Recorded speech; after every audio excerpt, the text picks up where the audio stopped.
Hello friends, ആരും scroll ചെയ്തതുപോലെ നമ്മൾ ഇന്ന് ഉണ്ടാക്കാൻ പോകുന്നതെന്ന് പറഞ്ഞാൽ മുട്ട വെച്ചൊരു നമ്മുടെ ചോറിനും പഴങ്കഞ്ഞിക്കും എല്ലാം കഴിക്കാൻ പറ്റുന്ന മുട്ട വെച്ചൊരു സിമ്പിൾ സാധനമാണ്. അപ്പോൾ ഉണ്ടാക്കാം.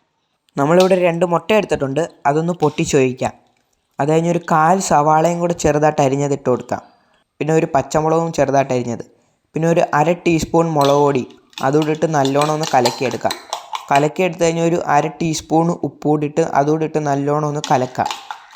അത് കഴിഞ്ഞൊരു പാൻ വെച്ച് അതിനകത്തേക്ക് 3 ടേബിൾ സ്പൂൺ ഓയിൽ ഒഴിച്ച് കൊടുക്കാം. ഓയിൽ ഒഴിച്ച് കഴിഞ്ഞ് ഒരു 4 അല്ലി വെളുത്തുള്ളി ചെറുതായിട്ട് അരിഞ്ഞതും, പിന്നെ 1/4 സവാള അത് ചെറുതായിട്ട് അരിഞ്ഞതും കൂടി ഇട്ട് നമുക്ക് ചെറുതായിട്ടൊന്ന് വാട്ടിയെടുത്താൽ മതി, ഒത്തിരി വാടണ്ട.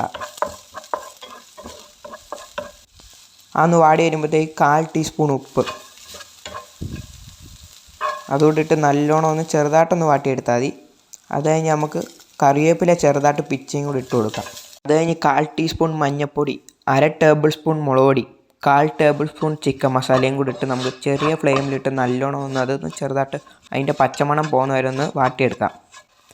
അത് കഴിഞ്ഞ് നമുക്കിത് അങ്ങോട്ട് കറക്റ്റായിട്ടൊന്ന് പരത്തി അങ്ങോട്ട് വെച്ചിട്ട് നമ്മുടെ മിക്സ് ചെയ്ത മുട്ടയൊന്ന് അതിൻ്റെ മണ്ടയ്ക്കോട്ടൊന്ന് ഒഴിച്ച് കൊടുക്കാം. ഒഴിച്ചിട്ട് എല്ലായിടത്തോട്ടും ഒന്ന് ആക്കി കൊടുക്കണം. എന്നിട്ട് തീ മീഡിയം ഫ്ലെയിമിലോട്ട് വെച്ച് ആയി കഴിയുമ്പോൾ നമുക്ക് ഇതുപോലെ തിരിച്ചിടാം. ചെറുതായിട്ടൊന്ന് പാളി, എന്നാലും കുഴപ്പമൊന്നുമില്ല, ആയിട്ടുണ്ട്. ഈ വീഡിയോ ഇഷ്ടപ്പെടുകയാണെങ്കിൽ എല്ലാവരും സബ്സ്ക്രൈബും ലൈക്കും ചെയ്യുക. അടുത്ത വീഡിയോ കാണാം. ബൈ.